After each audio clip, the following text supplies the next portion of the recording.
Job 22:21. Vuelve ahora en amistad con Dios y tendrás paz y mucho bien. La Iglesia Cristiana Integral, Jesucristo el verdadero camino, te invita a que busques a Dios mientras Él se deje encontrar. Estamos ubicados en la calle 47, número 2320, Nuevo Sotomayor. Teléfono 67-695-2079. Repito, teléfono 67-695-2079. Reuniones martes y jueves, 7 de la noche, y los domingos, 7 de la mañana. Visita nuestras redes sociales en YouTube y nuestra web.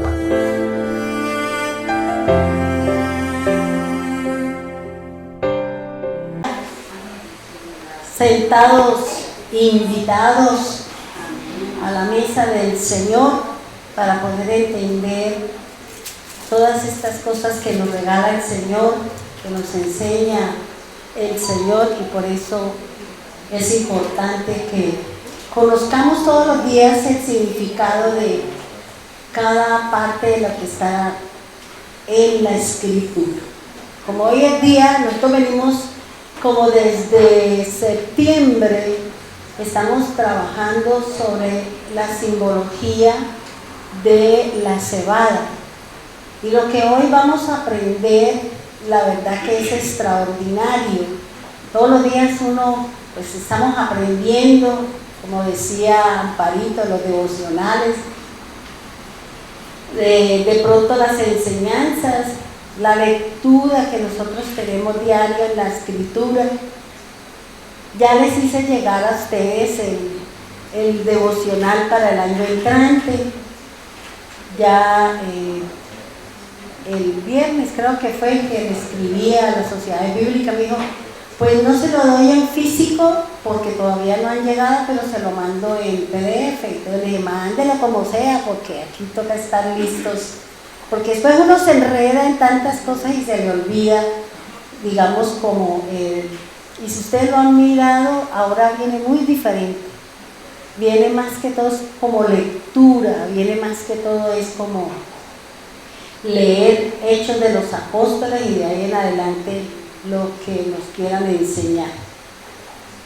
Bien, hermanos, vamos a estudiar y vamos a hablar, de pronto hacer una reseña histórica muy pequeña para que retomemos el contenido, para que nos acordemos de qué es lo que venimos trabajando. Me gustaría que cogieran su Biblia, apuntaran en la Biblia, porque lo que usted va a aprender hoy, déjelo escrito en la Biblia para que cuando usted la lea, usted sepa qué es lo que el Señor nos está hablando. La mente es muy traicionera. Usted dice, sí, yo me acuerdo, y le pregunta entre 5 minutos, no me acuerdo. Entonces, por eso es importante que tome nota en la Biblia. Eso no, usted no peca si usted no escribe. Ya, porque es que eso es. Entonces, escriba, tome sus apuntes. A mí me gusta más escribir en la Biblia porque cuando uno va a otro lado, pues si usted tiene un 5 materias, ¿usted qué va a hacer con un cuaderno así de grande? En cambio, en la Biblia usted toma ahí palabras claves que seguramente nos van a enseñar. Bien, vamos a hacer una reseña histórica sobre este cereal. Dice, el eterno Dios estableció para su pueblo la celebración de 3 festivales, en donde cada una de ellas se relaciona con el plan de salvación o de redención para la humanidad y así formar el pueblo del Señor. Lo que vamos a mirar hoy, de pronto algo de que estuvimos hablando con el doctor, unas cosas, Y después de que terminé de hablar con él, pues vino como un poquito más entendimiento. Y vamos a mirar 3 cosas que son muy importantes, que esto es, vamos a anexarlo a lo que traemos y que es importante para poder entender, digamos, lo que venimos nosotros trabajando con respecto a lo que es la vid verdadera. Hay que tener muy claros los conceptos para que no digamos cosas que no son, que no tenemos muy claro sobre las cosas.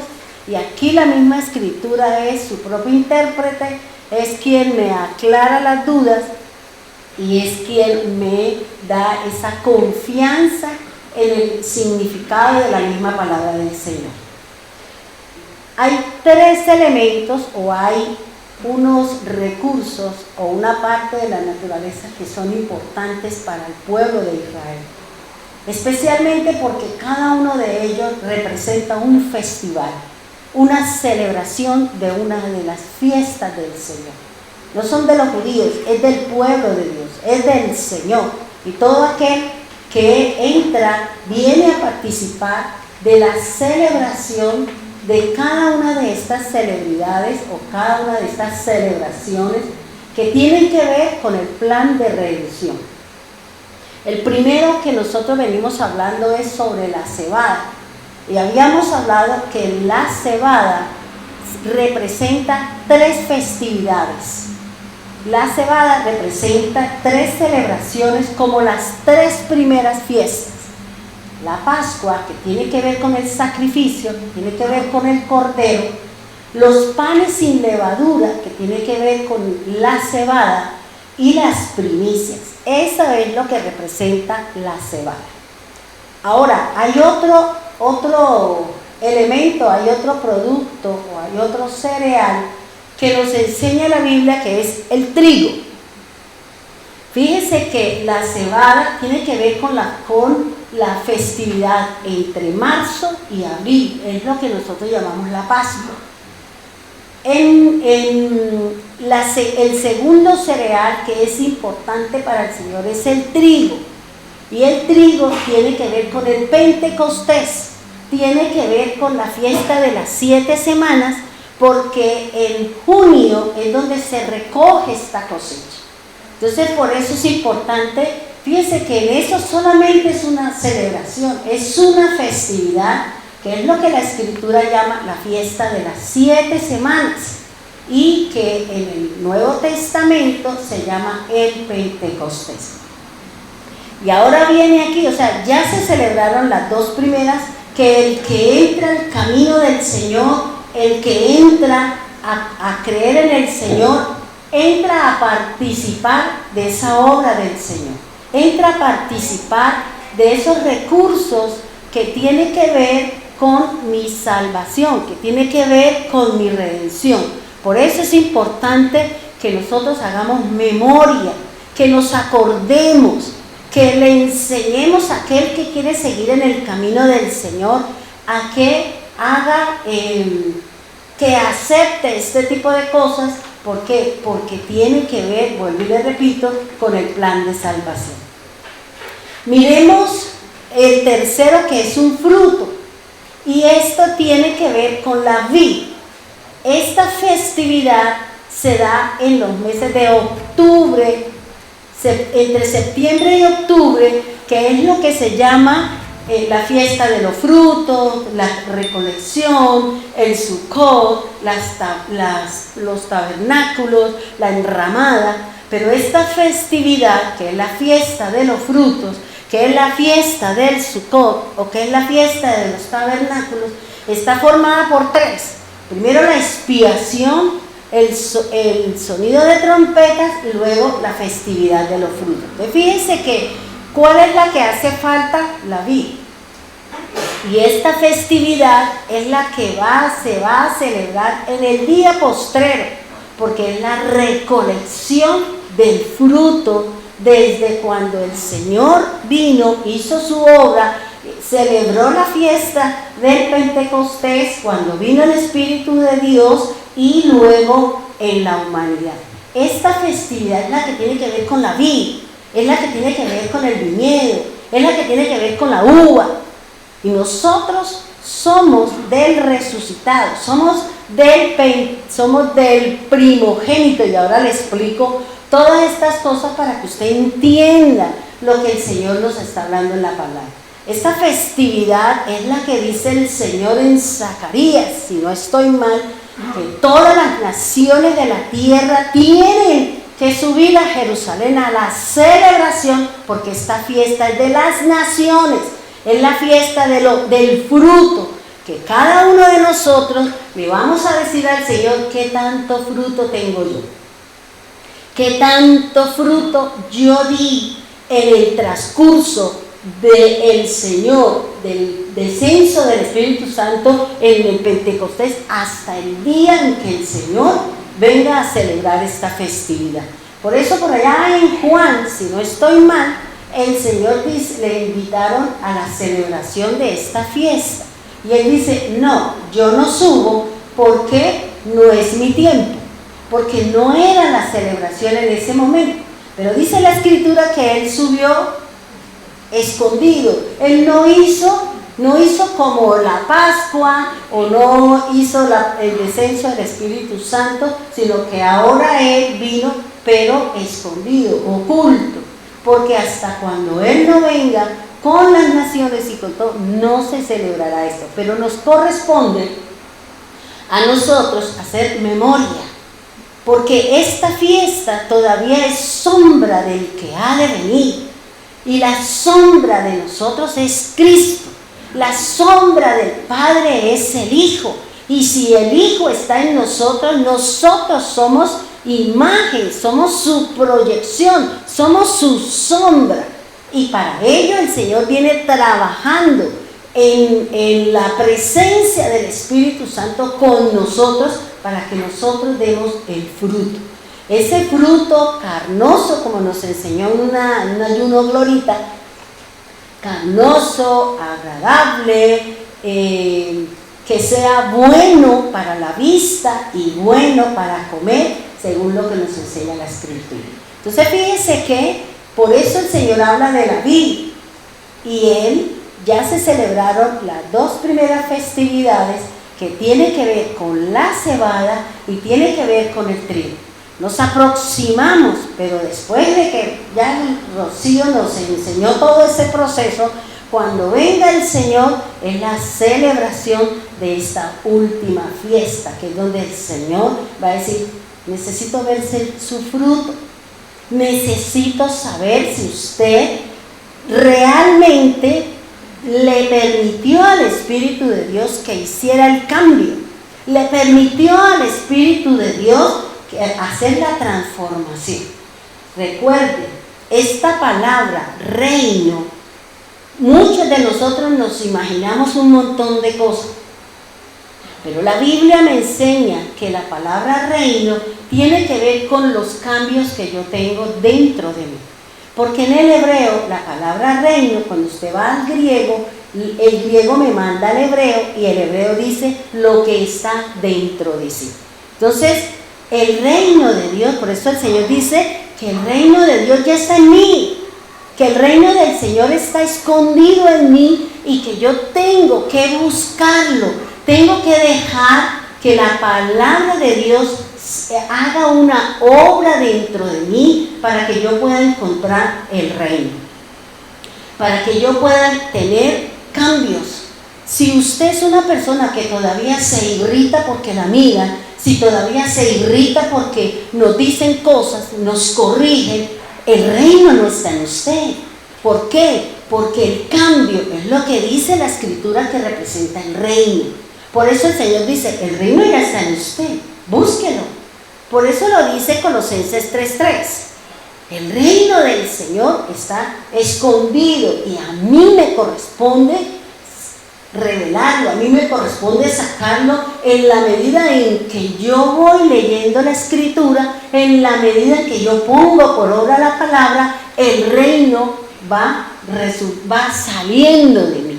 Si no hay cambios, no hay reino.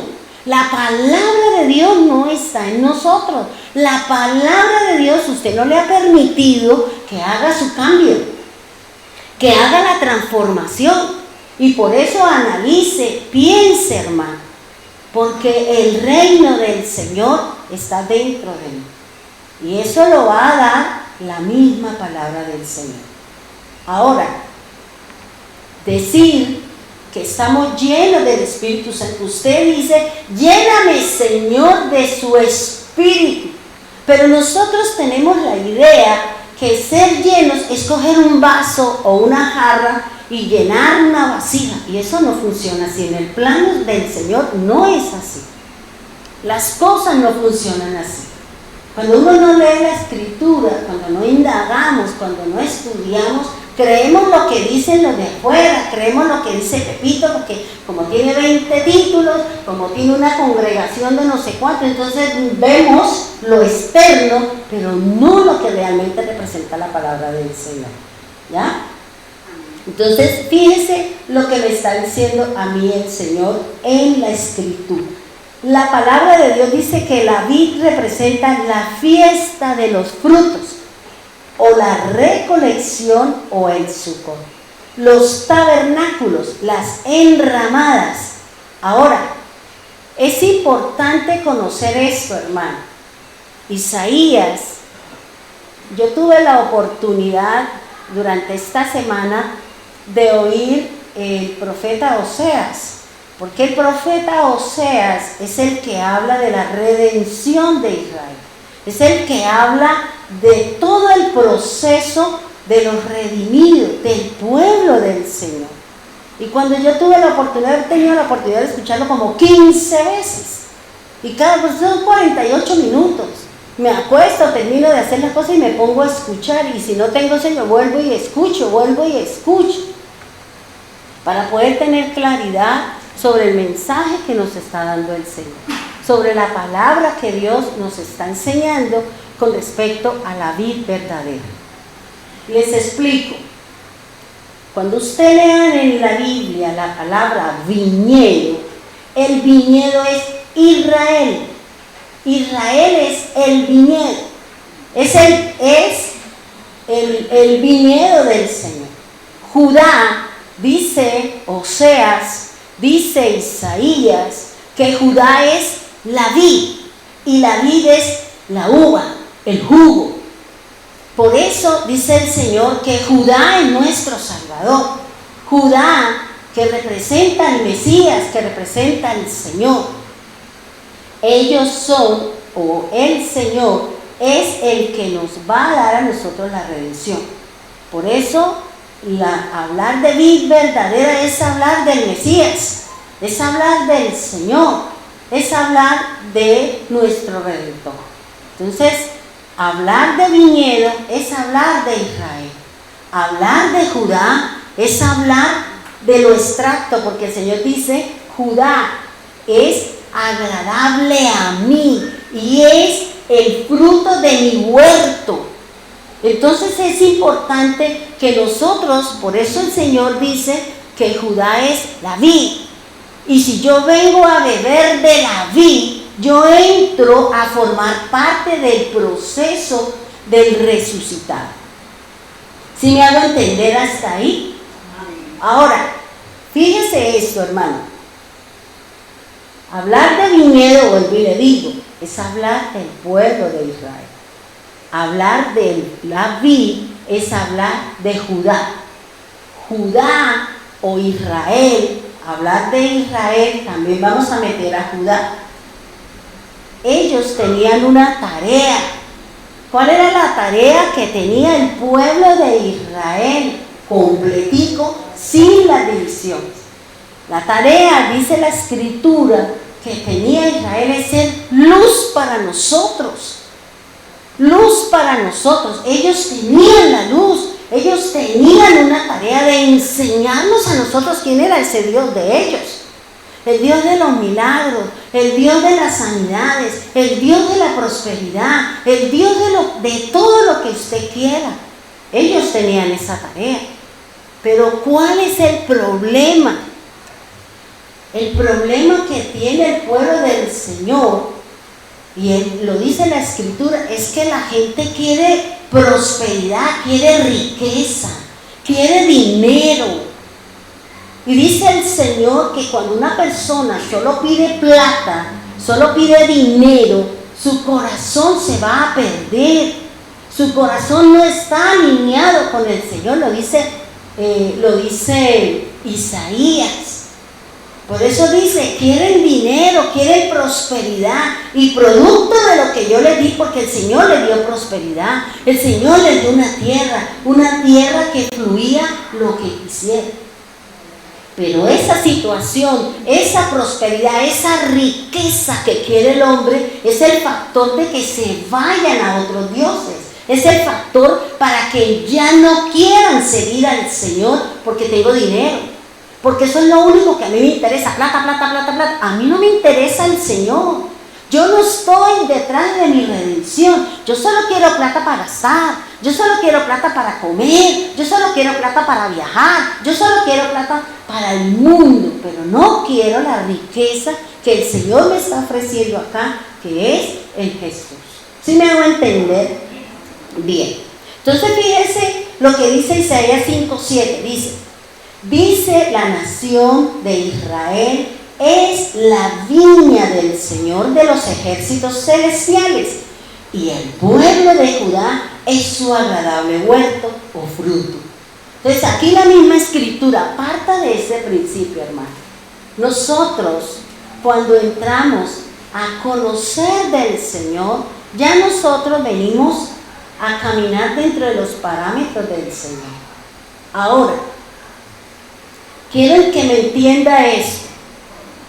Una cosa es ser el primogénito y otra muy distinta, la primogenitura. Son dos conceptos diferentes.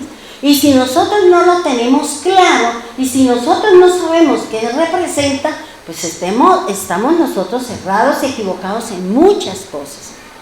Ser el primogénito es aquel que nace, es el primero que nace, pero varón, no mujer, porque aquí no tiene nada que ver la mujer. Es el varón que rompe matriz, dice el Señor, y que el varón que rompe matriz es la bendición para esa familia, porque es el primogénito, porque nació primero. Pero la primogenitura es muy distinta. Usted no puede decir, no, yo tuve el tercer hijo, él es el primero que me nació. No, usted no puede decir eso. ¿Por qué? Porque es falso.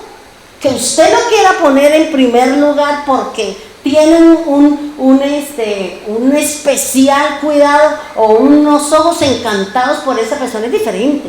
Pero el orden de nacimiento usted no lo puede cambiar. Pero sí, la primogenitura es la que es transferible, es la que el dueño de la casa o el padre de familia se la puede dar a quien él quiera. ¿Sí me hago entender hasta ahí? Ahora, fíjese, ¿qué es tener la primogenitura? ¿Por qué se peleaban por tener la primogenitura?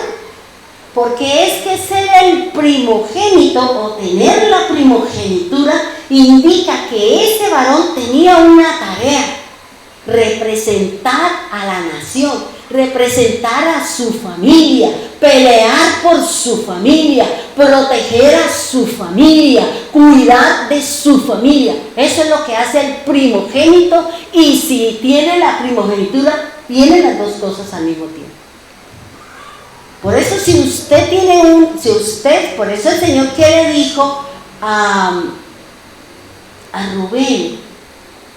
Tú eres el primogénito, vigor, mi vida, todo está como primero, pero no tienes mi primogenitura.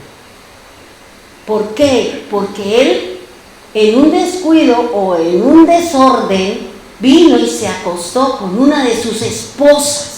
Y eso lo llevó a que Jacob le dijera: no te doy la primogenitura porque das mal testimonio, diste un mal testimonio.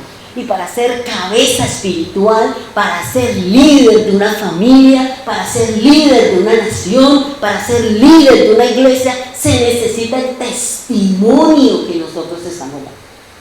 Yo no puedo, si yo soy primogénito, tengo primogenitura, yo debo de cuidar porque de mí depende todos ustedes. Porque yo no soy la primera en mi casa, yo soy la octava, pero tengo la primogenitura en las cosas de Dios. Y por eso yo trato de hacer las cosas de la mejor manera. ¿Tengo errores? Claro que sí, porque perfecto no es sino el Señor. Pero aquí lo que el Señor le está diciendo es la primogenitura. Si usted nació espiritualmente y es la única en casa, usted tiene la primogenitura ¿de qué? De ser luz en su casa. ¿Y por qué no somos luz? ¿Por qué somos tinieblas? ¿Por qué no somos luz en mi casa? Si yo conozco del Señor, si yo camino con el Señor, ¿por qué no somos luz? Como dice el Evangelio de Juan. Si yo camino dentro de los parámetros del Señor, yo soy luz para mi casa. Y las tinieblas de mi casa tienen que huir. El pleito, la disensión, la discordia, las peleas, las disensiones, el chisme, todo eso tiene que huir. Tiene que irse de mi casa, porque yo soy luz para todos los que están a mi alrededor. Eso es lo que me está diciendo aquí el Señor. Entonces, tenga claro, hermano, que tal vez usted no es el primogénito de nacimiento, pero tiene la primogenitura de parte de Dios. ¿Sabe por qué? Porque usted y yo seguimos al primogénito y seguimos a Cristo, porque Él es el que primero resucitó de entre los muertos. Y si usted sigue al Señor, usted es hijo del primogénito. Somos hijos del resucitado, dice Hebreos 12. Yo soy del primogénito, yo soy del resucitado, yo soy del Señor. Todos nosotros, cuando venga el Señor, Él va a venir por los primogénitos, por los que estamos con Él, por los que seguimos a Él. Eso es lo que me enseña la Escritura, es lo que me está enseñando a mí la palabra. Si usted no es, vuelvo y le repito, si usted no es la primogénita en nacimiento, pero es tiene la primogenitura, cuídela, porque así como Jacob se la quitó a Rubén y se la dio a José y lo puso a él por cabeza, lo puso a él dándole honor. Por eso en la división del pueblo de Israel, ¿qué dice el Señor? Cuando usted lea la Escritura y usted encuentre Samaria, Israel, Efraín, no recuerdo cuál es el otro, pueblo del norte, se está refiriendo a las 10 tribus. Y ahora le doy esta perlita, si usted lo sabe, gloria a Dios, yo hasta ahora lo sé. ¿Dónde hizo el Señor su ministerio? ¿Dónde desarrolló el Señor su ministerio? Jesús fue muy claro. Jesús dijo, Él no vino por Judá, Él no vino por Benjamín, porque ellos ya estaban en la bendición, ellos ya venían bendecidos desde semitas, desde Sem. Él vino por las ovejas perdidas de su padre. ¿Y quiénes son las ovejas perdidas de su padre? Las 10 tribus, las que se dividieron y se fueron para el norte y otros cogieron para el sur.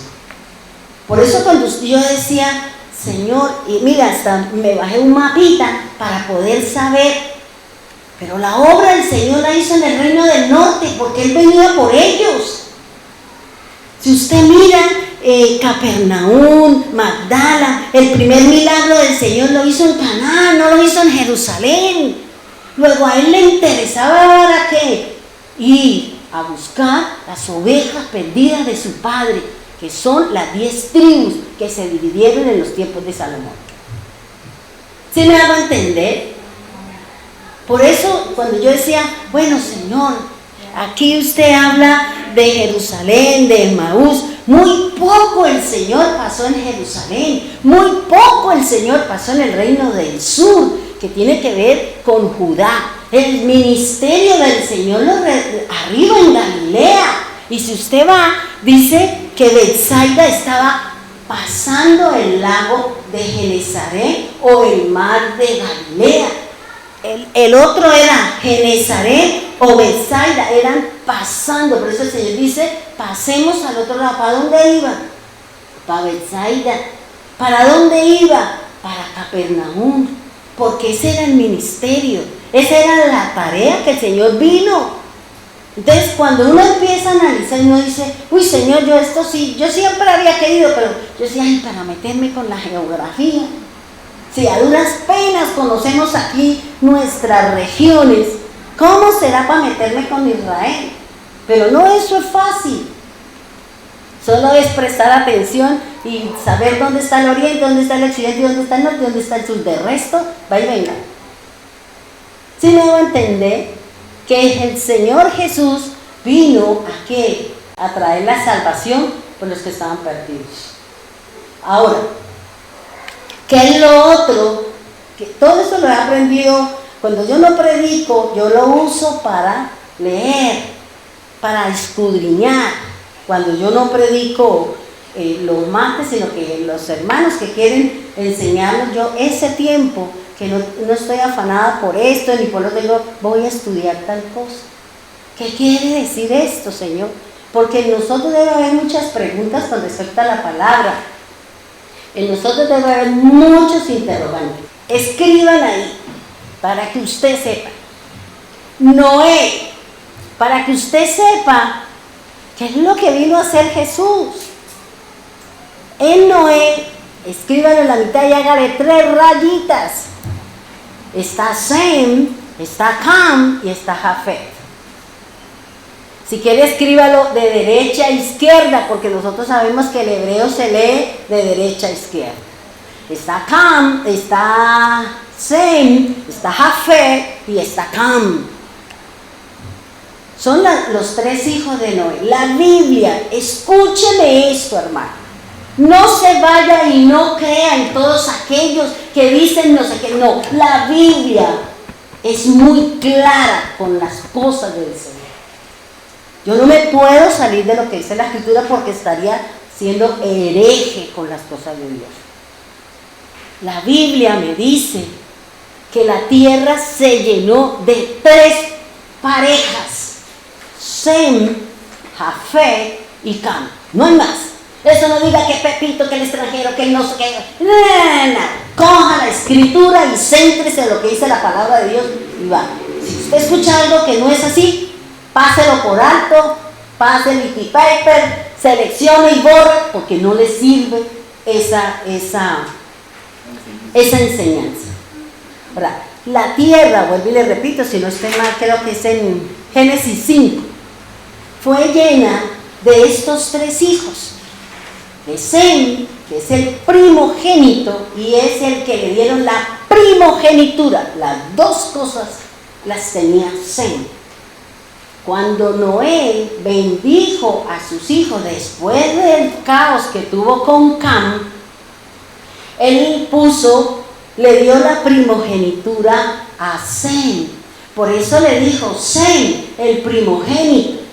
De ti no sé qué, pero todas las bendiciones. Y de Sem es donde viene Abraham, donde viene todo y donde viene la genealogía de Cristo.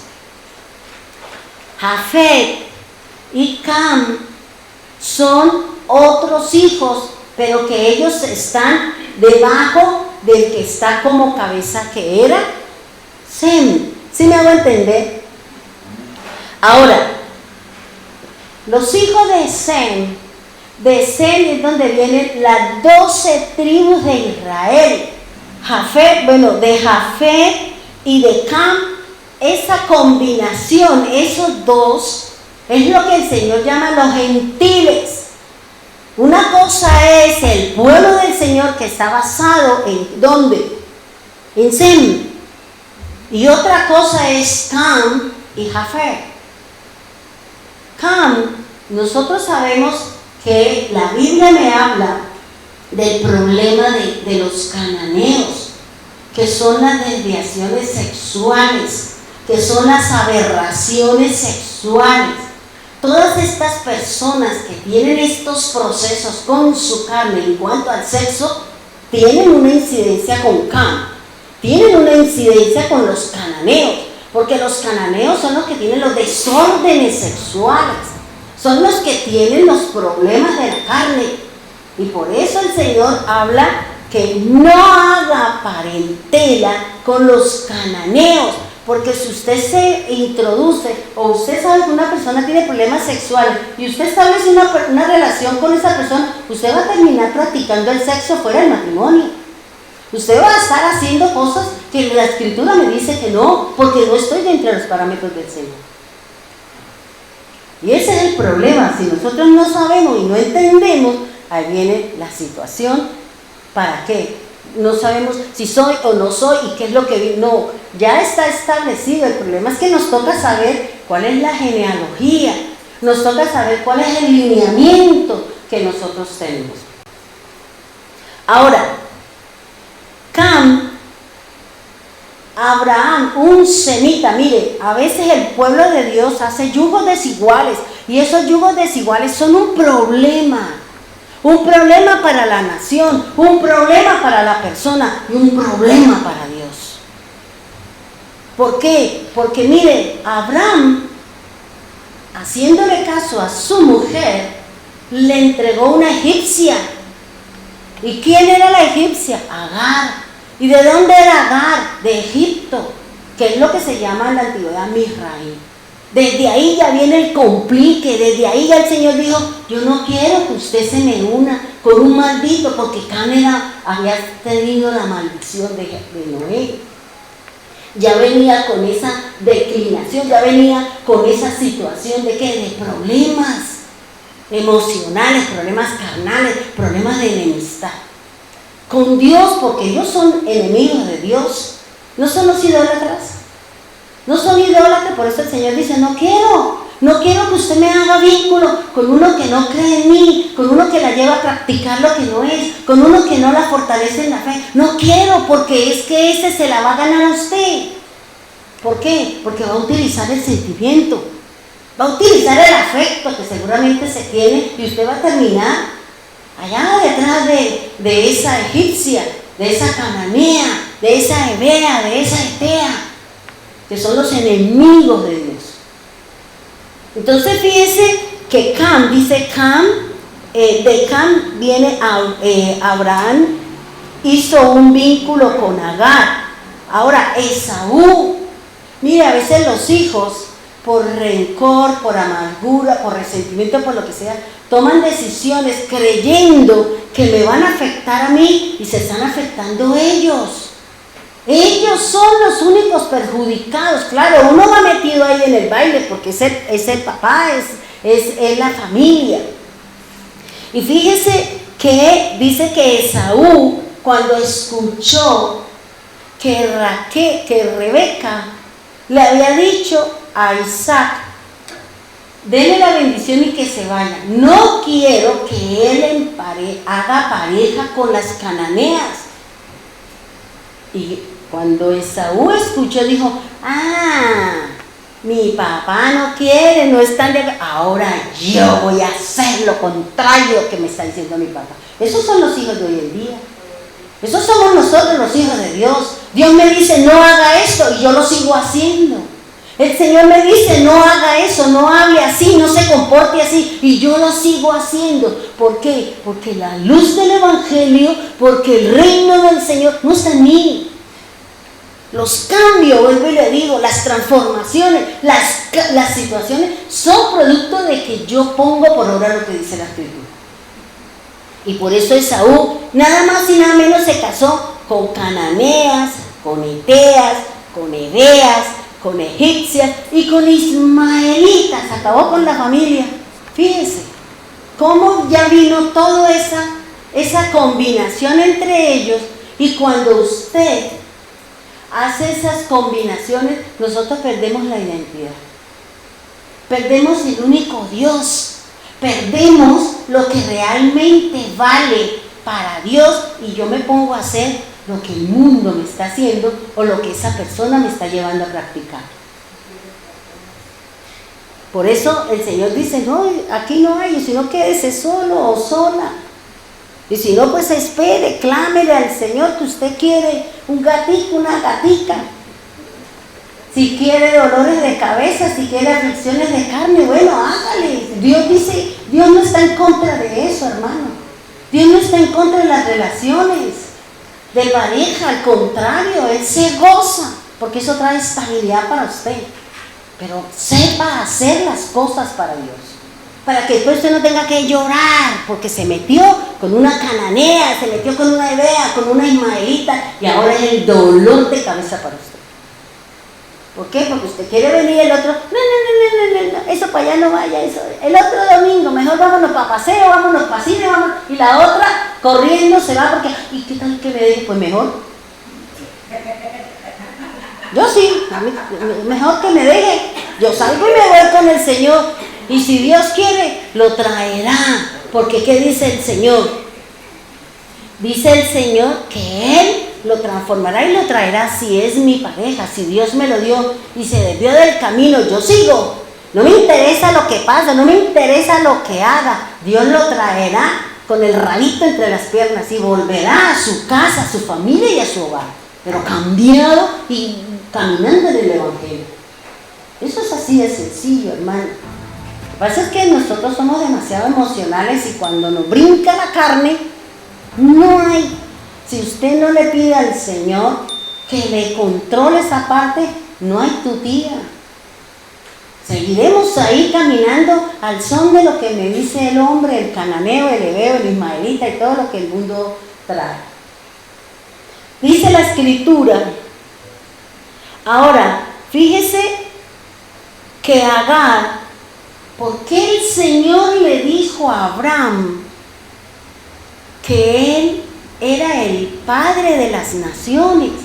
Porque Dios sabía que Abraham se iba a unir con Agar y que se iba a unir con Séfora, con Setura, y no eran del pueblo del Señor, porque hasta ahora Dios estaba formando el pueblo, pero Él le dijo dentro de la promesa, le dijo, serás padre de naciones, y las naciones vienen de Ismael o de Agar con Setura, y Setura, de ahí vienen las naciones.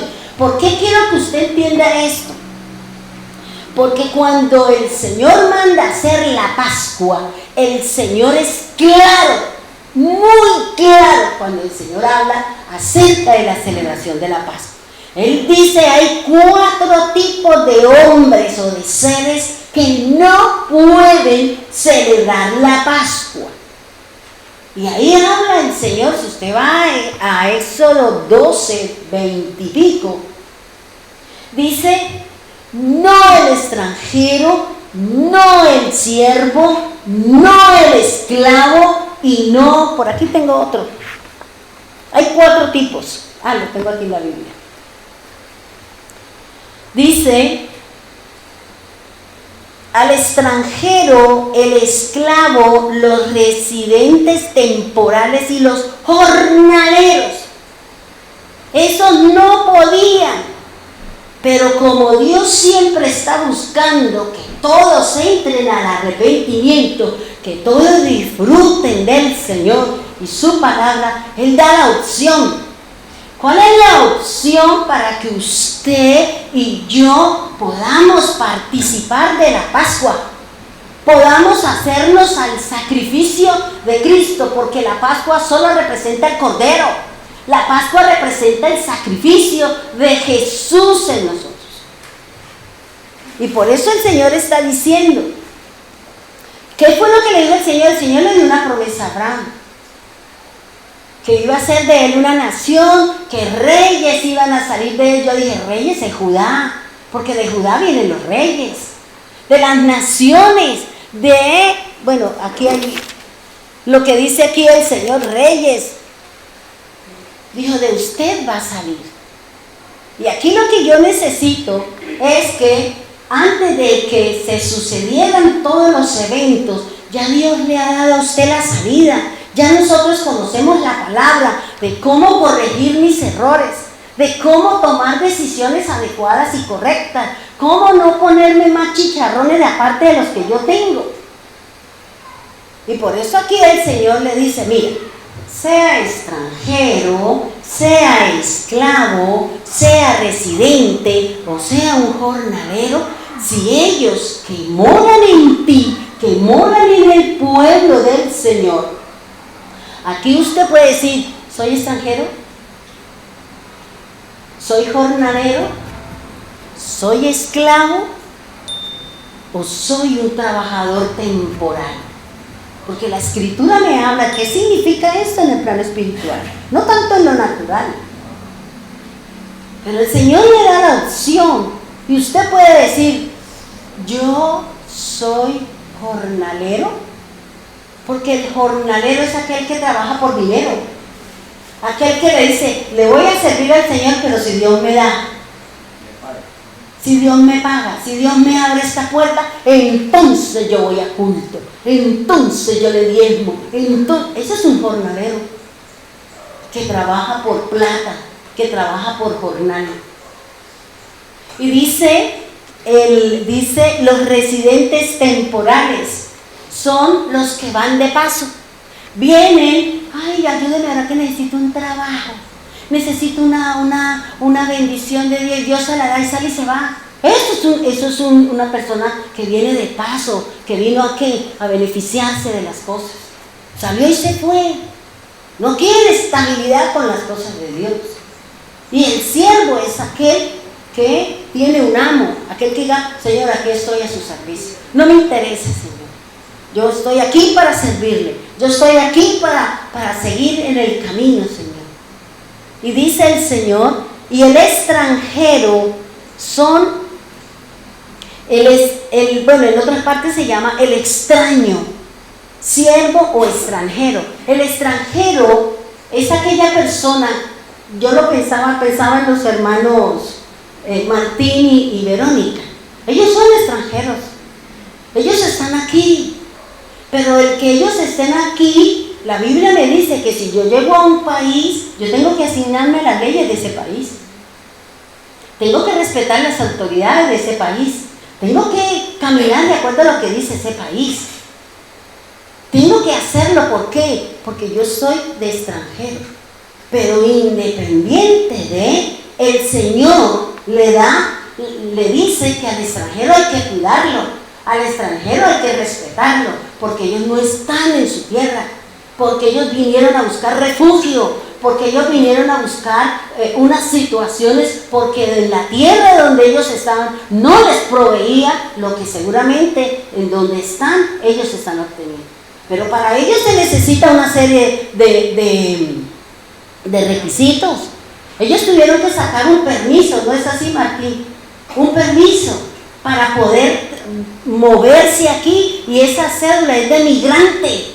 Y cuando a ellos lo pare el ejército y le diga, muéstrele sus papeles, él tiene que mostrar la cédula que el país le da la libertad de moverse, que el país le da la libertad de trabajar, que el país le da cubierta, que el país se compromete con ellos porque son extranjeros. Entonces, lo que aquí el Señor le está diciendo, sea extranjero, o mire que hay una parte donde el Señor dice un extraño.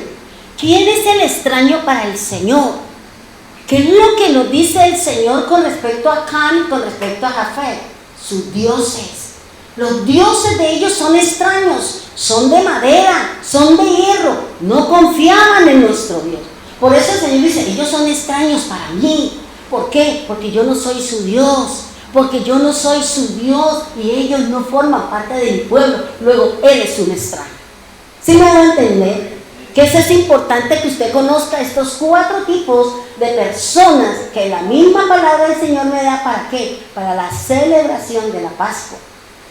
O que lo que dice el Señor, o lo que dice el apóstol Pablo.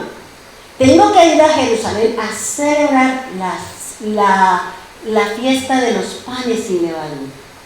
Porque ya no es el cordero, ahora es el pan sin levadura.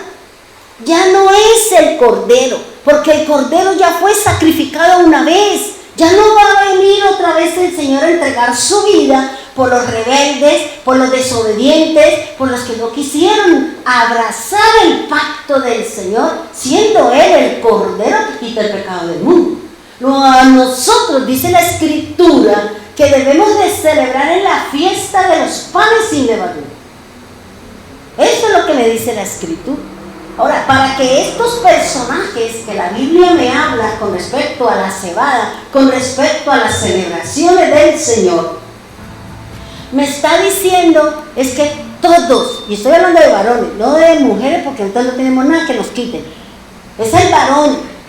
El varón, dice el Señor, se tiene que circuncidar el prepucio de su carne.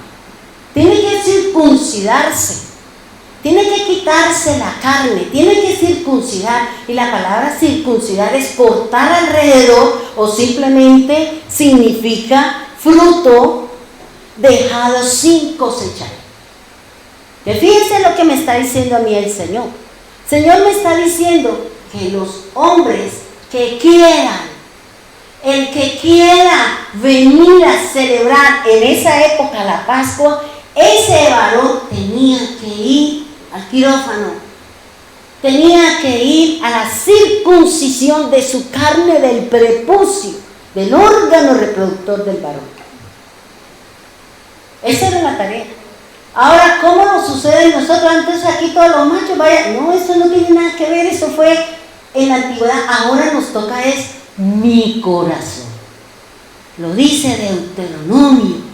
Yo tengo que circuncidar mi corazón. Si yo no tengo circuncidado mi corazón, yo sigo practicando lo mismo, yo sigo caminando lo mismo, sigo teniendo mis retrecheras, sigo peleando hasta con los moscos, sigo peleando con todo el mundo, porque mi corazón no ha sido circuncidado. ¿Y quién me circuncida a mí? La palabra de Dios. Porque la palabra es espada, y la espada es la que tiene que cortar. Tengo que separarme entre las obras de la carne y mi parte espiritual, mi relación con el Señor. Eso es lo que me dice la Escritura, hermano.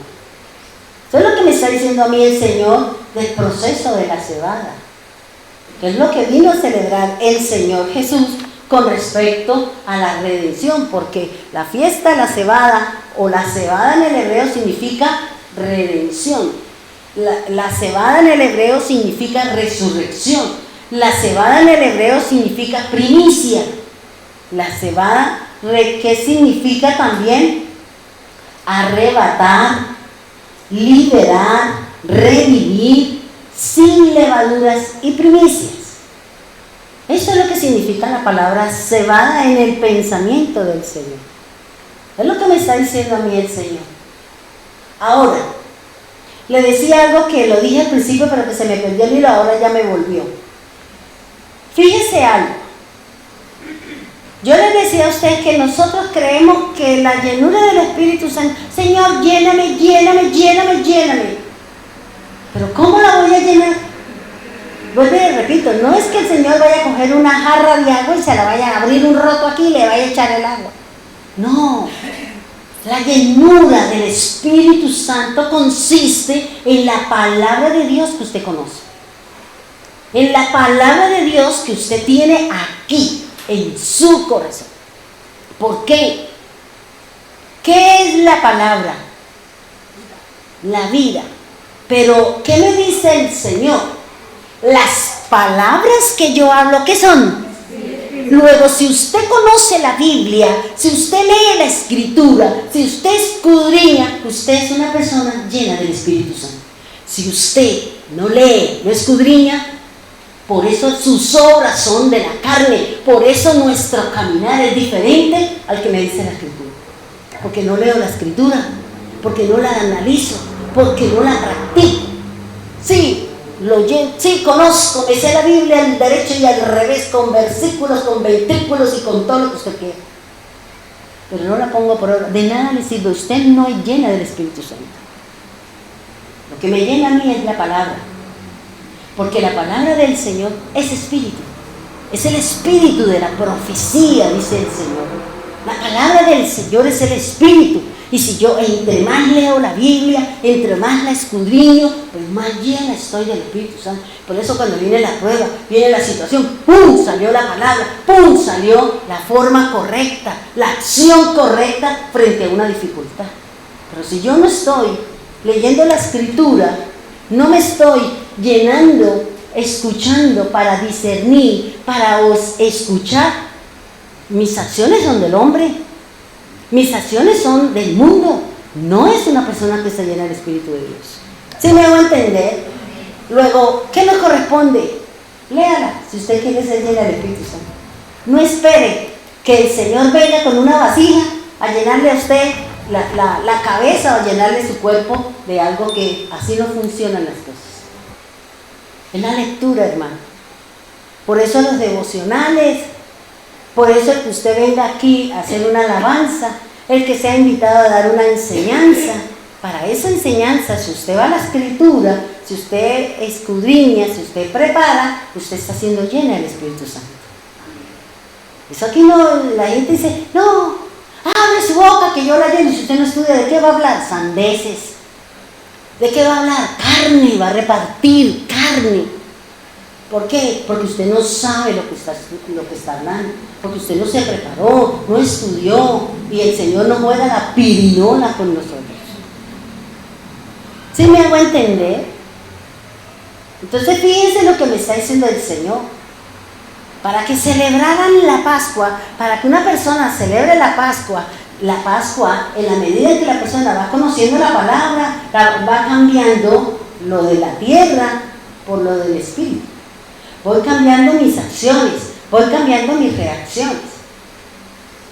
No, que ahora como estamos en Navidad, entonces también me voy a revolver con los que celebran la fiesta de Navidad. Entonces usted es un pagano, usted no ha sido circuncidado. Por eso el Señor, ¿qué habla? ¿Cómo decía David? Incircunciso. ¿Qué quiere decir? Que no está circuncidado, que no pertenece al reino del Señor. Por eso es importante, hermano. Analice su vida a raíz de lo que dice el Señor en su palabra. Permita que la palabra haga ese corte, haga esa separación entre usted está en el mundo y nadie la va a sacar de allá.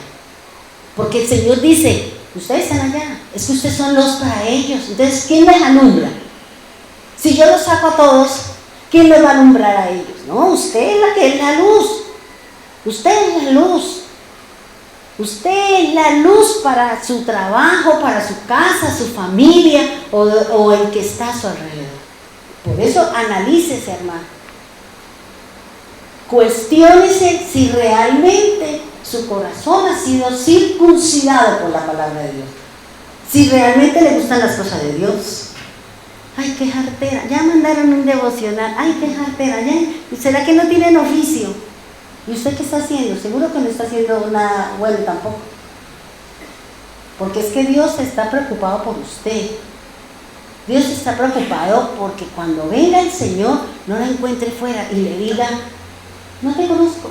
¿Quién era? Señor, pero si es que yo era Pepito, si es que yo era, no te conozco, eres extraño para mí. ¿No se lo dijo el Señor? ¿Por qué? Porque usted practica otras cosas, porque usted tiene otros dioses, el mundo, su esposo, su esposa, el carro, la casa, lo que sea. No te conozco. Por eso aquí usted puede decir, soy esclavo, soy extranjero, ¿cómo es que dice? Temporal. ¿De qué forma estás aquí? Solamente usted lo sabe. Si usted realmente se está alimentando de la Escritura, la palabra de Dios. Eso es lo que me enseña a mí la Escritura. Vuelvo y le repito, hermano. Ser llena del Espíritu Santo indica que usted debe leer la palabra de Dios. Para que el Espíritu, que es la palabra, la gobierne, la domine, se preocupe usted, que usted y el Señor son los más importantes. Y que para su vida, lo primero es el Señor.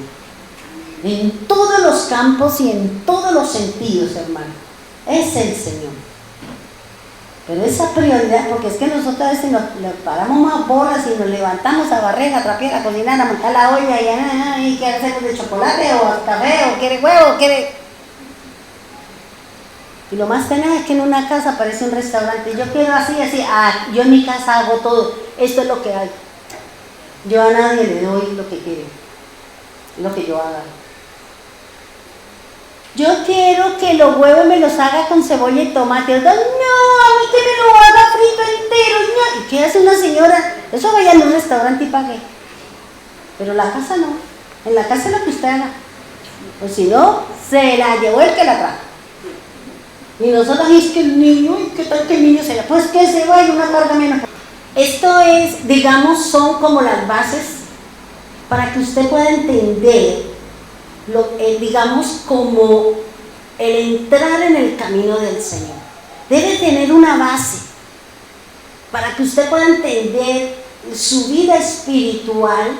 Está basada en la lectura de la palabra de Dios. Nosotros somos del resucitado. Yo soy del primogénito de entre los muertos porque creo en Jesús. Cuando venga el Señor y envíe a llevarlos, Él va a venir por los primogénitos, yo y cada uno de ustedes, siempre y cuando estén circuncidados su corazón, siempre y cuando mi corazón y mi carne le pertenezcan al Dios vivo. Él no va a venir, sí, de pronto usted se va a ir, pero el Señor le va a decir, no te conozco, sáquenla. Ahora, hay algo siempre, yo le comentaba ayer al doctor, y algo de lo que yo venía estudiando para la enseñanza de hoy. Y yo le decía, nosotros no hemos entendido la importancia que tiene la lectura de la Escritura. Yo sé que ustedes leen la Biblia, sé que muchos de nosotros escuchamos las enseñanzas, otros le vale. ¿Por qué? Esas actitudes que usted y yo estamos teniendo con respecto a las cosas del Señor, le está indicando que usted no está llena del Espíritu Santo. Le está indicando que usted y yo nos está interesando un bledo las cosas de Dios. No me interesa la redención, no me interesa el camino de la fe y la verdad. Porque es más importante para mí la telenovela, la película, la calle o las otras actividades que dedicarle a usted 20 minutos, media hora, es lo que duran los devocionales. Y yo ahora que estoy metida ahí porque que a veces lo envío, no lo he enviado porque estoy estudiando algo que tiene que ver con lo que habla el Señor del reino. Porque hay muchas cosas que estamos cerrados porque nosotros oímos y creemos, es que como es pedido y tiene no sé qué, y tiene iglesias, y resulta que eso está más perdido que usted. ¿Por qué? Porque aquí el Señor nos está mostrando a la luz de la Biblia qué es lo que realmente el Señor quiere de usted y de mí. No todo lo que usted escucha allá afuera en las redes es de Dios. Discierna, distinga, use las funciones de su oído para que usted sepa si lo que está escuchando allá la edifica o la está sacando lentamente, porque usted, es que yo escucho a Pepito, y Pepito eso sí, uff, pero ¿qué produce en usted? ¿Ha traído fruto? ¿Ha traído fruto? ¿Ha traído cambio? O simplemente, qué lindo y qué bonito y la cuestión es que tiene que dar fruto. Tiene que dar fruto, hermano. Dice en Éxodo 12:1, vamos a ver sobre, esto era lo que quería enseñarles a ustedes para que tengan claro, debieran escribirlo en la Biblia para que ustedes vuelvan y lo recuerden, y si no, bueno, ahí queda grabado, vuélvanlo a escuchar y coja un cuadernito. Mire, yo hasta tengo ya un folder porque no me caben las hojas, y eso tenía un revueltijo. Yo dije, no, señor, aquí yo voy a separar. Y entonces compré uno para los domingos, cuando tengo la cena, los otros los que tengo la otra enseñanza, el de pie de cuesta y los devocionales. Porque eso yo decía, me toca hoy el lunes, ay, me toca piecuesta y busque, ay, ¿dónde está? ¿Dónde quedé? Yo digo, no, Señor, este caos no me gusta a mí, no me gusta el desorden, no me gusta eso. Y organicé, yo dije, bueno, ahora me toca ponerle nombre porque todos son iguales. ¿Ya? Todos son blancos, y te digo yo, entonces me toca otra vez lo mismo. Bien. Cuando el Señor mandó a hacer que celebrara la Pascua, ya le dije que para que las personas pudieran celebrar la Pascua, es decir, comer el cordero, comer las hierbas amargas, comer el pan sin levadura, los que no eran nativos de Israel tenían que circuncidarse, aparte de que era una norma para Israel. Israel al octavo día tenía que circuncidarse, como nosotros vimos todo el cumplimiento de la parte de la Escritura con respecto a Jesús. Aquí en Israel al octavo día, pero aquellos que llegaban, aquellos que iban pasando y que, ay, yo quiero celebrar la Pascua, yo quiero. Ah, sí, bueno, entonces venga los circuncidos, porque si usted no es circuncidado en la carne, usted no puede participar de la Pascua.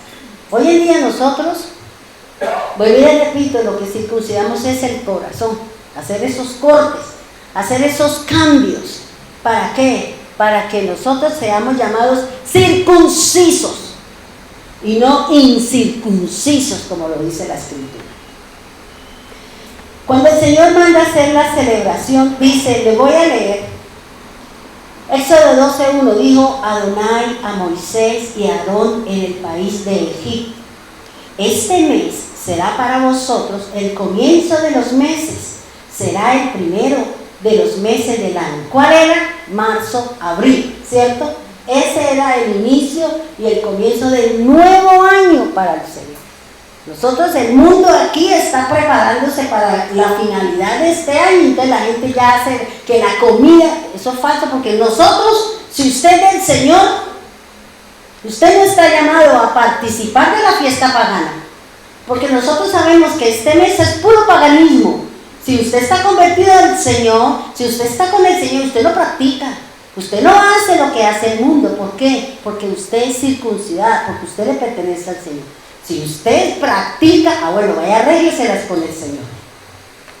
Dice así, el 3:12, Éxodo 12:3, si me quieren acompañar, dice, habla a toda la comunidad de Israel y dígale, el día 10 de este mes tomará cada uno para sí una red de ganado menor por familia, una red de ganado menor por casa. Ahora, recuerden que el número 10, ¿qué representa? La responsabilidad que tiene el hombre hacia las cosas de Dios. Parta de ese principio. Tenga en cuenta este número, porque más adelante le voy a decir qué es lo que significa dentro del plano del Señor. El 12:5. El animal será sin defecto, macho de un año. Lo escogeréis entre los corderos o los cabritos.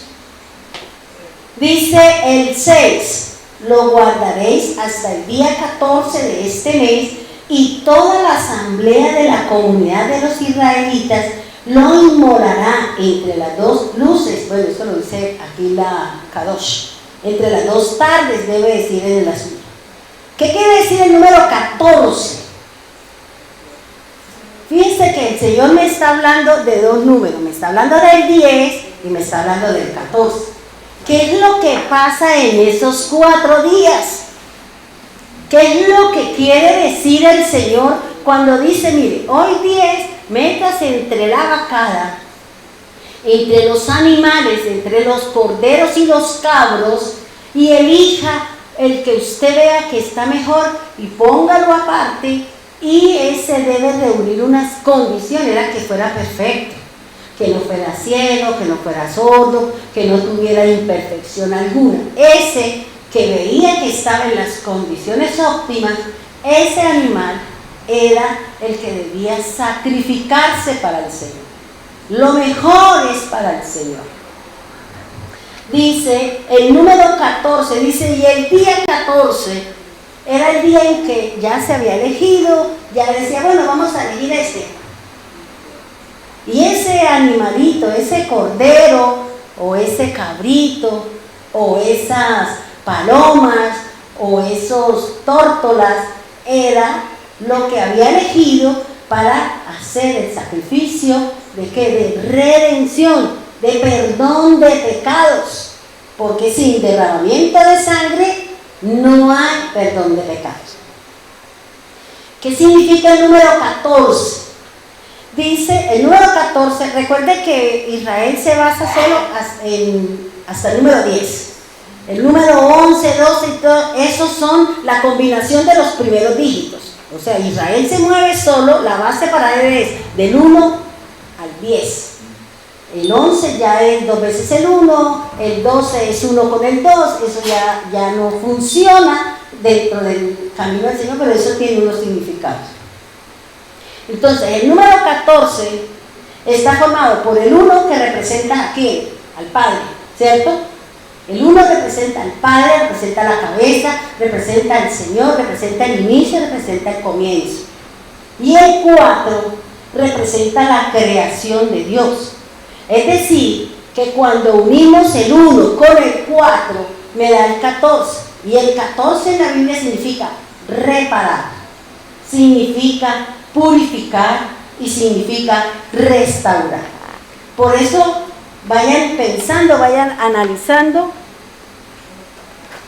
lo que dice el Señor. Entonces, ¿cómo diría si unimos el 1 con el 4? Dios purifica, Dios me repara y Dios me restaura. Eso es lo que quiere decir el número 14. Ahora, hay otra simbología del número 14 que se maneja en el Nuevo Testamento que tiene que ver con las generaciones. Si usted va a Mateo, se encuentra las generaciones que van de 14 en 14, porque eso representa la genealogía de Jesucristo. El número 14 representa la genealogía de Cristo. Es decir, que el número 14 está representado 2 veces por el número 7, y el número 7 que representa perfección, reposo y descanso. Bien, ¿cuáles eran las características? Espero terminar. ¿Cuáles eran las características de este cordero? Primero dice el Señor, sin defecto, para determinar que el cordero o la cabra, recuerde que el cordero representa al Señor y la cabra representa al hombre pecador. Eso es lo que me enseña la Escritura. Estaban en perfectas condiciones para ser ofrecido a Dios, para redimir nuestros pecados con su sangre y la quema de la carne. La ofrenda debería pasar por un proceso de 4 días para determinar la perfección de la ofrenda para el Señor. ¿Qué quiere decir estos 4 días? Del 10 al 14. Estos 4 días en que el sacerdote o el líder de la casa o la persona que iba a entregar esta ofrenda para remisión de pecados debía estar observando el animal, mirando su comportamiento, mirando todas las especificaciones, porque debía ser perfecto. ¿Cómo funciona esto en Jesús? ¿Qué quiere decir los 4 días en que el sacerdote de la casa, en que el líder de la casa estaba mirando y observando a quién? Al cordero o a la cabrita. Vámonos por favor a Lucas 22:66. Y vamos a mirar estos 4 días de los que me habla o de los que dice o exige el Señor. Recuerde, cuando alguien les abre la Escritura, sea del antiguo, debe respaldarlo con el nuevo, y si es del nuevo, debe respaldarlo con lo antiguo. Eso no es solamente hablar por hablar. Si no, no le sirve y no escuche, porque usted se va a contaminar con lo que no es del Señor y va a creer lo que no sirve. Lucas 22:66, ¿estamos allí? El primer día, fíjense que dice que el número 10 es que ese día se debía escoger la ofrenda. ¿Qué quiere decir eso en Jesús? Dice, Lucas 22:66. Luego que fue de día, se congregaron los ancianos del pueblo y los príncipes de los sacerdotes. Dice, los príncipes de los sacerdotes, los escribas, y haciéndole comparecer en su concilio, le dijeron: si tú eres el Cristo o el Mesías, dínoslo. O sea, estos 4 días en los que tenía que pasar el Señor son los 4 juicios que tenía que pasar Jesús delante de las autoridades. Son 4 juicios. Por eso es mentira de que Jesús murió el viernes a las 3 y el sábado ya resucitó. ¿Dónde están los 3 días y las 3 noches? Por eso la iglesia romana nos ha enseñado un montón de cosas que no son bíblicas. Y nosotros seguimos comiendo cuentico de todas esas enseñanzas de pura mentira. ¿Dónde estaba? El Señor dice, cuando le preguntaron, ¿cómo será lo de la venida? Danos una señal. Y él te dijo, la señal del profeta Jonás. 3 días y 3 noches en el corazón del pez, pero yo 3 días y 3 noches en el corazón de la tierra. Por eso hay que analizar, póngale cacume, como dicen por ahí. Analice las cosas. Porque la iglesia romana nos ha enseñado muchas mentiras, muchas cosas que no son verdad. Y si usted mira las distancias entre donde estaba Caifás, donde estaba Pilato, donde estaba Herodes, ¿cuánto tiempo se echaba? Entonces hay que analizar eso. Piense, hermano, llénese su cabeza del contenido de la Escritura y dígale al Señor, ¿cómo funciona esto aquí, Señor? Entonces, el primer día fue cuando al Señor lo cogieron y se lo llevaron a Caifás. Ese es el primer juicio. ¿Quiénes eran? Dice, sacerdotes, escribas, ancianos, toda la parte judía. Fueron y le dijeron, mire, aquí está. Porque recuerde que ya Judas lo había vendido. Judas, ¿con cuántas monedas lo vendió? Con 30. Y si usted analiza un poquito, que era lo que la lectura que tuve esta madrugada, yo decía, el corazón mezquino del hombre y el corazón generoso hacia las cosas de Dios estaba tan bonito en la Escritura, porque fíjense que Judas vendió al Salvador por 30 monedas de plata. ¿Cuánto costó el perfume de María que le derramó sobre el Señor? 300 denarios. Un año de trabajo se lo regó a él. 300 denarios. Claro, el otro por la avaricia terminó vendiendo el Señor por 30 monedas. Y ella, que amaba a su Señor, a su amigo, que había resucitado a su hermano, no escatimó en derramar un perfume de 300 denarios sobre los pies del Maestro. ¿Qué tanto tenemos aquí para el Señor? ¿Somos generosos para el Señor? ¿Somos generosos para el Señor? ¿O somos como Judas? Cada uno de nosotros sabemos y conocemos qué tanto amor tengo yo por la causa del Señor. ¿Me limito o vendo al Señor por cualquier monedita? ¿Vendo la presencia del Señor por cualquier situación? ¿Por una obra de carne? ¿Voto al Señor por irme a venderme o por ir a hacer una obra de la carne? Yo decía, este hombre, la codicia a veces queremos coger, el que mucho abarca poco aprieta, dicen por ahí. Y a veces a nosotros nos cuesta trabajo y la pensamos y analizamos si damos para la obra del Señor o no damos para la obra del Señor. Es que mi familia, y usted no sabe si Dios a través de eso, ¿qué es lo que va a hacer con su ofrenda? ¿Qué es lo que va a hacer con su diezmo? ¿Qué es lo que va a hacer con su primicia? ¿Qué es lo que va a hacer el Señor con la ayuda para la obra del Señor? Porque yo esta mañana cuando leí, yo decía, uy Señor, este hombre no valoraba a su maestra. No estaba, comió con él, paseaba con él, estaba con él, vio las cosas, sin embargo su corazón era roca, porque nunca se convirtió al Señor. Ahora le pregunto, usted puede estar acá, pero ¿realmente usted ama al Señor?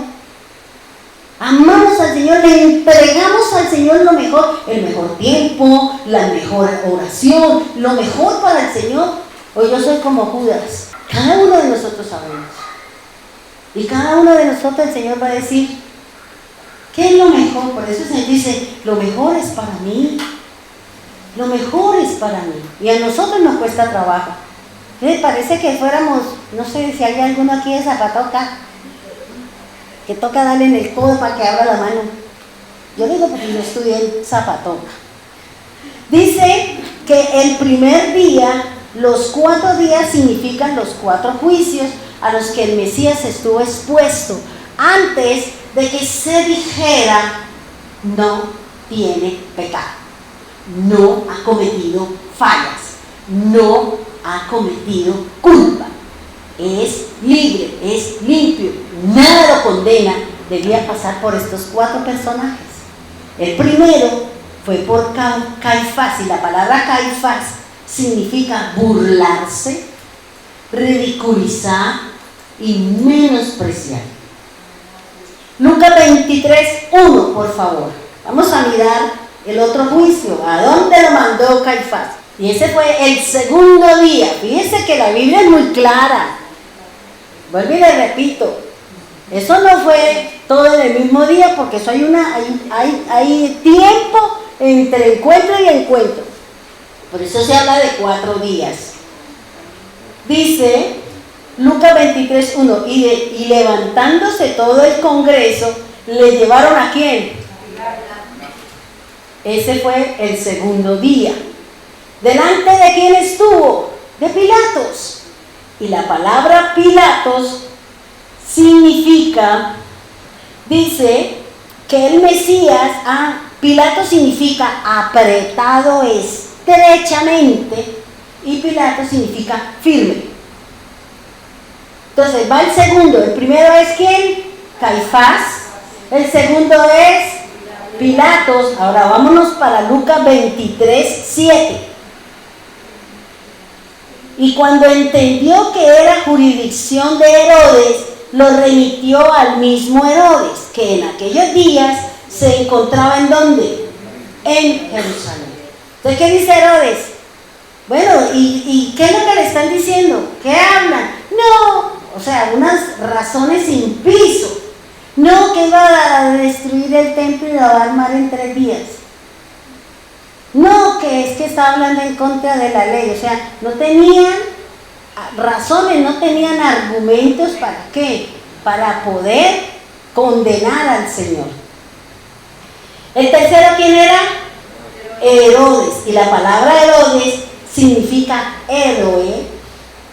Significa bien, Herodes viene de una raíz que es vista, percibir y conocer. Si ustedes escucharon la enseñanza de Dianita, ella hablaba de la boca, hablaba de los ojos, hablaba de todo eso. ¿Por qué? ¿Por qué los ojos? Recuerde lo que el Señor nos enseña en su palabra, que los ojos son la luz, es la lámpara, es lo que va a entrar. Si yo veo cosas para el Señor, todo mi cuerpo está lleno de luz y quiero las cosas del Señor, amo las cosas de Dios, estoy pendiente de las cosas del Señor, me preocupan las cosas de Dios. Eso quiere decir que todo su cuerpo tiene luz, la luz del Señor. Si no, pues en la oscuridad, y dice el Señor, a usted le molesta, le fastidia, es más importante esas cosas que el mismo caminar con el Señor. Entonces vamos con el tercer juicio, que es ¿quién? Herodes. Ahora, fíjense que Herodes dice, yo no veo ningún pecado en él. Esas son cosas de los judíos. Eso yo no quiero ahí. Y como dijeron que él era de Galilea, dijo, esa no es mi jurisdicción. Entonces devuélvaselo a Pilato. Y ese era el 4º día. El primer día fue presentado delante de Caifás. El segundo día fue Pilato. El tercero fue Herodes y nuevamente Pilato. Y dice el 23:11, mas Herodes con todo su séquito le despreció y se burló de él, le hizo vestir de una ropa blanca y le volvió a enviar a Pilato. Entonces fíjense que cada uno de estos líderes religiosos o autoridades de esas regiones, cada uno se burló del Señor.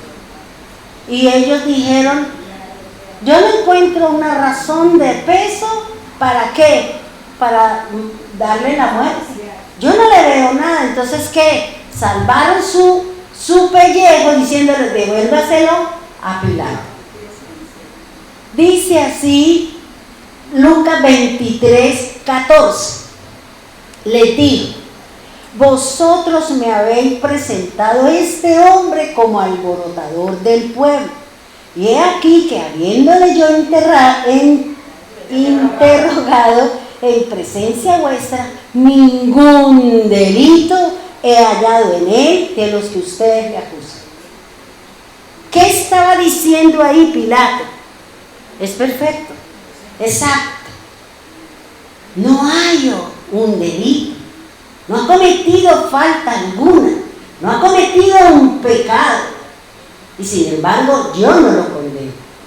Yo no lo puedo llevar, pero el pueblo, los que más peleaban porque lo mataran los sacerdotes, eran los escribas que incitaban al pueblo para que se levantaran contra el Señor.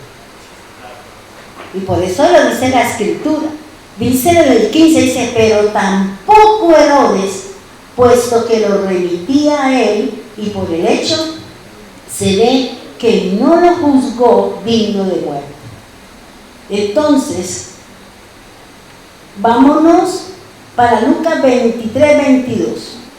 Dice, él, no obstante, por tercera vez les dijo, pues, ¿qué mal ha hecho este? Yo no hallo delito en él alguno de muerte. Así que después de castigarle, le daré libertad. ¿Qué decía el pueblo? No, crucifícalo, crucifícalo. Crucifícalo, ¿cierto?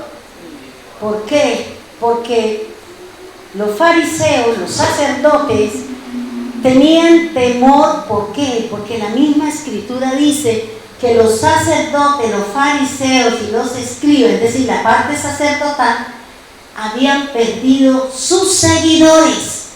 Y decía, es que nosotros ya no nos siguen a nosotros, están siguiéndolo a él, están siguiendo a Jesús, al Mesías, a él lo están siguiendo, y nosotros los sacerdotes hemos perdido seguidores, y ya no podemos seguir negociando con el Evangelio. Eso es lo que está significando la palabra. No está preocupada la iglesia romana porque ha perdido mucha gente por sus mentiras, porque Dios tiene que traer la luz a nuestros ojos, iluminar nuestro corazón para salirnos de la mentira, si no, a la paz y la mocha se irán. Eso es lo que nos está diciendo aquí la Escritura. Cuando el Señor le dijo el día 10 y el día 14, ese día es el que lo tiene. Hagan las sumas y jueguen con la semana y verá que usted va a encontrar cosas extraordinarias. No lo que nos enseñaron a nosotros, no lo que nos dijeron a nosotros. Porque hoy le digo, hasta donde yo sé, cuando nos íbamos allá a la iglesia tradicional, eso moría y el viernes y el sábado ya, el domingo ya había resucitado. ¿Y dónde están los 3 días? ¿Dónde están los 3 días? ¿Dónde están las 3 noches? Y ahí hay que tomarse de forma literal. Eso no es no, eso es literal, porque así funciona la cosa. Fueron 4 juicios y por eso dice el primer día, el segundo día, el tercer día, el cuarto día. Si se supone que el Señor resucitó entre el sábado y el domingo, ¿para qué? Porque los días allá se cuentan diferentes. Hagan la cuenta de para atrás. cuando realmente el Señor murió, cuando el Señor celebró la Pascua, y verá que usted se va a encontrar con cosas extraordinarias. Mateo 13:30. Y aquí le dejo para que medite, para que se cuestione, para que analice, y usted misma diga cuál es la condición suya con respecto al Señor. Y si el Señor viniera, usted se va o usted se queda para vivir lo que tiene que vivir. Tal vez usted es salva, pero no pertenece a ser la novia del Cordero. Pertenece al pueblo, pero no es parte de la novia del Cordero, ni tendrá los privilegios que tiene la esposa del Cordero. Esa es decisión mía. Mateo 13:30 dice así: dejad crecer juntamente lo uno y lo otro hasta la siega. Y al tiempo de la siega yo diré a los segadores: recoged, lean y yo les voy a hacer una pregunta. Recoged primero la cizaña y atadla en manojos para quemarla, pero recoged el trigo su pueblo en mi granero. ¿Qué quiere decir ahí? ¿Qué piensa usted ahí? Yo cuando leí eso yo dije, yo aquí veo algo, Señor, que no me cuadra dentro de lo que yo conozco de la Escritura. ¿Qué quiere decir eso? Léalo, hermano, mientras yo tomo agua. Léalo con sabiduría de Dios. Usted fíjese que aquí el Señor dice, recoja la cizaña. O sea, a ver. A ver, Señor, a ver.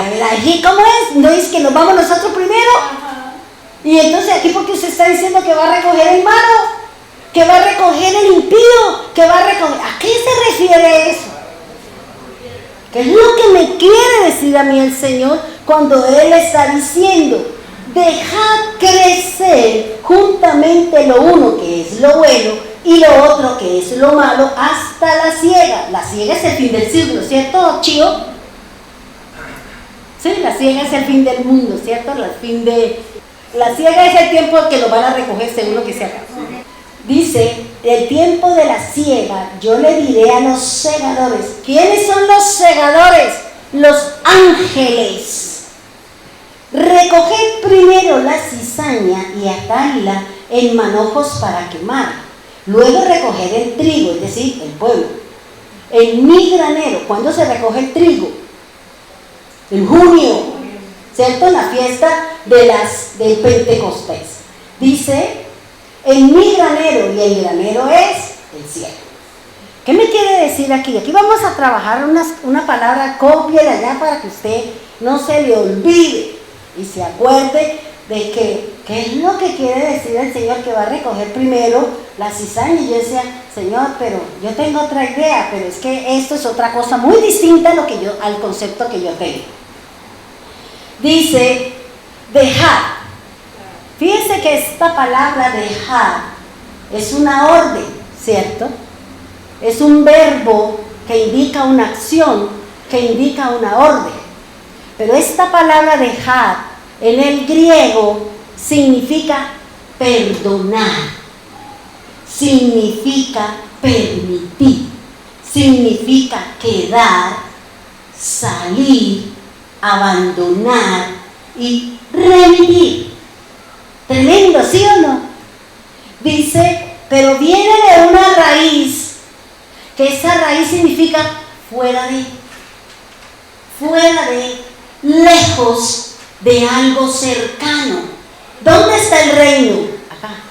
¿Por qué lo voy a buscar allá si el Señor dice que está aquí? Yo tengo que buscarlo acá. Muy cerquita de mí está ¿qué? La palabra. ¿En dónde? En mi corazón y en la boca. ¿Sí me hago entender? Y dice, dejad significa perdonar. Es decir, que viene de una raíz que si a mí el Señor me perdonó, porque yo entré a buscar las cosas de Dios, a limpiar mi vida, a caminar, entonces yo estoy fuera de, es decir, apartada, separada, que es lo que significa la palabra eclesía, o lo que nosotros llamamos hoy iglesia. Para el Señor, la palabra correcta es congregar. La congregación, la asamblea, significa el pueblo que ha sido seleccionado, el pueblo que ha sido puesto en una parte diferente. ¿Para qué? Para que reciba el plan del Señor. Dice la Escritura, dice dejen o dejar, se refiere a lo que nos está relatando Lucas. Vámonos a Lucas 13. Doctora, ahorita porque estoy por el tiempo. Lucas 13, 8, 9. Y no quiero. Fíjense que cuando el Señor le está diciendo, dejad a los discípulos, pero ¿cómo, Señor? ¿Usted no sembró la buena semilla? ¿Usted no sembró la buena semilla? ¿Cómo es que hay mala semilla en medio del pueblo del Señor? ¿Cómo es que en medio del cultivo hay el pueblo del Señor? ¿O hay árboles o frutos que no son los que Dios quería que usted viera? Lucas 13, 8 dice así: pero él respondió, Señor, déjala por este año todavía, y mientras tanto cavaré alrededor y echaré abono, el 9, por si da fruto en adelante, o si no, tú la cortarás. ¿Qué quiere decir aquí, hermano? Y esto es clave con lo que el Señor nos está diciendo. Aquí el Señor está diciendo dejar, es decir, yo voy a perdonar a aquel que se acerca a mí, que viene a sacar la cizaña que hay aquí, lo malo, porque en nosotros están las dos cosas, está lo malo y está lo bueno. Yo soy la que determino si quiero caminar en integridad, en transparencia y de acuerdo a la palabra, o yo tomo la decisión de ¿qué? De caminar en contra de la palabra del Señor. Por eso cuando yo camino con el Señor, ¿qué hace el Señor? Voy a recoger lo malo de ti. Voy a recoger lo malo de ti. Voy a recoger lo malo de usted. Sus pleitos, sus disensiones, su obra de la carne, todo eso, yo lo voy a mandar a recoger. Pero ¿cómo el Señor lo va a recoger? ¿Cómo el Señor me va a limpiar? Con pruebas, con aflicciones, con dolores, con angustia, porque Él necesita que eso que gobierna su ser, eso que gobierna, esa ira, esa obra de la carne, la está gobernando. El Señor va a decir, yo voy contra esa obra, yo voy contra ese Dios, yo voy contra eso, pero para eso sufrirá. Y se lo voy a quitar, y usted va a llorar, y usted tiene la decisión, o me sigue, o se va. Así es sencillo. Por eso el Señor dice, recoja primero la cizaña. Si yo llegué al camino del Señor, a mí el Señor empezó a tratarme duro. 14 años duró mi proceso, solamente para quitarme la idolatría de la ropa, los zapatos, el pelo, las uñas. Cuando ya Él dijo, pasaste la prueba, o sea que una generación, ¿cierto? Una obra de Cristo. Y luego dice, ahora sí le voy a dar, ahora sí. ¿Por qué? Porque en su corazón ya no es ese Dios. Porque para usted ya no es esa situación importante. Ya no es su Dios, ya no es su novio, su novia, su pareja, su papá, su mamá, su dinero, su posición social. Ya no es importante para usted. Y cuando usted deje todas esas cosas en segundo lugar y ponga al Señor, el Señor dice, yo le recogí, ahora le pongo a que usted dé el fruto que yo quiero. ¿Sí me hago entender? Entonces fíjense que dice, Señor, déjala, Señor. Miren que aquí hay alguien que está intercediendo. Si el Señor ha enviado, si el Señor se está dando cuenta que no estoy dando un fruto en lo que Él quiere, Él le va a dar a usted un tiempo. Él le va a dar a usted un tiempo. ¿Para qué? Para que enmiende, para que corrija, para que haga lo correcto. Si no, que dice el Señor, te voy a cortar, te voy a sacar. ¿Por qué? Porque no da el fruto que yo quiero. ¿Sí me van a entender? Por eso, tomar aquí el año literal, para mí, desde que el Espíritu Santo vino hasta el día del Señor, es el tiempo que el Señor nos está dando para el arrepentimiento, para que cambiemos nuestra forma, para que dejemos nuestros pleitos, para que dejemos las disensiones entre nosotros los hermanos, para que dejemos de preocuparnos tanto por las obras de la carne, por la plata, por todo eso, y nos preocupemos por las cosas del Espíritu. Ese es el tiempo que el Señor nos está dando. El tiempo el Señor nos los está dando, por eso le dijo, Señor, voy a acabar.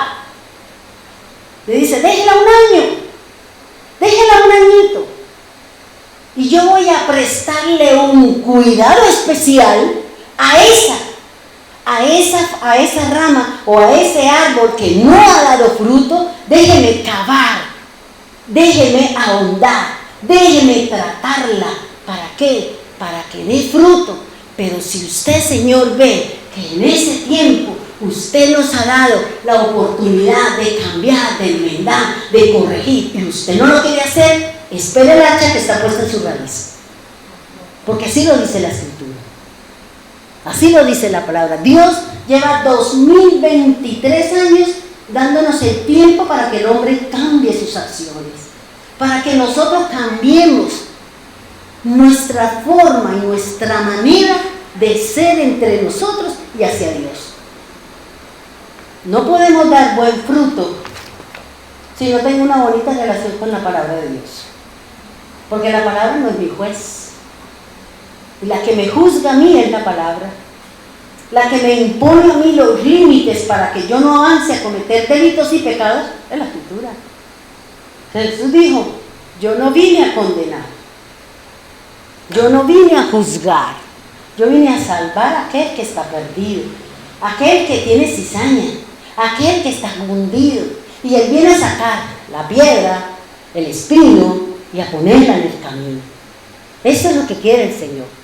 Pero depende de nosotros si queremos dejarnos moldear por el Señor mediante su palabra. Es su decisión, hermano. Es su decisión. Si seguimos nosotros con las rencillas, con la pelea, con todo, ¿quién pierde? Usted. Delante de Dios usted es una persona infructuosa. Vuelvo y le digo, todos los años la fiesta de la vid o esta fiesta del Pentecostés, de los tabernáculos del Sukkot, porque hay una fiesta de expiación, porque hay un día de ayuno y de perdón, porque ese día todo el mundo tiene que ponerse pedir perdón al Señor, porque usted y yo no dimos el fruto que el Señor está esperando. ¿No fue suficiente la Pascua? ¿No fue suficiente lo que el Señor hizo en el madero? Porque el Señor en la fiesta de los frutos hay un día de perdón. Hay un día de ¿qué? De arrepentimiento, de ayuno, de sentir, decir, Señor, llegamos a un fin. Porque Él nos da un año, y vuelve y juega, hasta que el Señor diga, ¿sabe qué? Ya no más. Hasta aquí llegamos con usted. Lo voy a entregar al alguacil, el alguacil que le entrega al juez y el juez que se le entrega a Satanás. No hay más nada, porque es que ya lleva mucho tiempo esperando y usted no quiere. Por eso organice, arregle sus cosas. Póngale orden a su relación con el Señor. ¿Para qué? Para que si viene el Señor. Ahora, yo pensaba que el Señor vendría para un octubre. Porque si la cebada representa arrebatamiento, ¿para cuándo vendrá el Señor? La cebada significa arrebatamiento, la cebada significa resurrección, la cebada significa redención. Porque es que la última festividad es la que va a venir el Señor con todas las naciones a celebrar. Por eso Él dijo, yo no vuelvo a comer del vino, no vuelvo a tomar de yo vengo a tomar del que mi Padre hizo para ustedes. Y venimos a comer del buey y de todo lo que el Señor preparó para los redimidos, para los que no fuimos con el Señor. Pongámonos en pie, vamos a orar. Cerremos nuestros ojos y digámosle al Señor que queremos ser ese buen vino, que no queremos seguir siendo uvas silvestres, porque en el viñedo hay árboles, muchos árboles, y cada árbol tiene la opción de dar buen fruto o mal fruto. ¿Cuántos de nosotros de pronto hemos visto que árboles dieron buen fruto, agradable, delicioso, pero otro fruto del mismo árbol no tenía buen aspecto ni sabor? Por eso, hermano, recuerde que la Escritura dice que nosotros somos árboles y que nosotros estamos siendo alimentados por la raíz. La raíz es la fe que tenemos en la palabra de Dios. Es Cristo. Es la fe que tienes en la obra del Señor. Aquí el Señor dice: yo te he perdonado y dentro de ti crecerá lo bueno y lo malo. Porque cuando escuchamos el mensaje, de una vez aparecen las oposiciones, mis incredulidades, las cosas que yo tengo en mi mente o las que yo quiero, que seguramente no son iguales a las que Dios está buscando. El Señor está diciendo: yo te perdoné, pero es tiempo de recoger la cizaña. Es tiempo de quemar. Por eso el fuego purificador del que nos está hablando el Señor en su palabra. Díganle al Señor: Señor, yo quiero empezar a caminar, a darle el primer lugar. Tal vez mis prioridades son otras. Tú no figuras ahí, Señor. Tú estás cuando estoy en otras dificultades, en adversidades. Ahí sí, Señor, te busco, me levanto temprano, voy a la congregación en todos los cultos, barro, trapeo, pero cuando ya tú me das, me olvido y me voy. Dígale al Señor que tú no quieres ser ese trabajador temporal. Dígale: Señor, no quiero ser un creyente temporal, que vengo, me beneficio y salgo y me voy. Dígale: Señor, quiero ser un nativo. Quiero ser un nativo, Señor. Quiero ser de su pueblo, del resucitado, del primogénito de entre los muertos. Creemos en Jesús y tú vas a enviar por aquellos que creemos en ti y que caminamos de acuerdo a su palabra. Sabemos que tenemos luchas y batallas. Sabemos que hay cosas en nosotros que tenemos que arreglar. Pero son decisiones. No es que tú no seas capaz, es que te falta de realmente tomar la decisión de poner al Señor en primer lugar, de luchar y batallar. Y cuando estés con el Señor tendrás luchas más fuertes, más duras, porque tendrás mucha oposición de tu casa, de tu propia vida, tus objetivos, de todo lo que está a su alrededor. Dile al Señor: quiero ponerte en primer lugar, quiero apartarme de esa situación, Señor, quiero alejarme de esas cosas que no me permiten acercarme a ti. Quiero volver a encontrar ese deleite en su palabra. Dice la Escritura: deleítate a sí mismo en Jehová y Él te concederá las peticiones de su corazón. Él dice: hay peticiones tuyas, yo te las voy a dar, pero cuando yo sea su primer lugar, cuando yo esté en primer lugar, del resto no lo tendrás, porque no hay un orden y Él es un Dios de orden. Señor, gracias por esta cebada, Señor.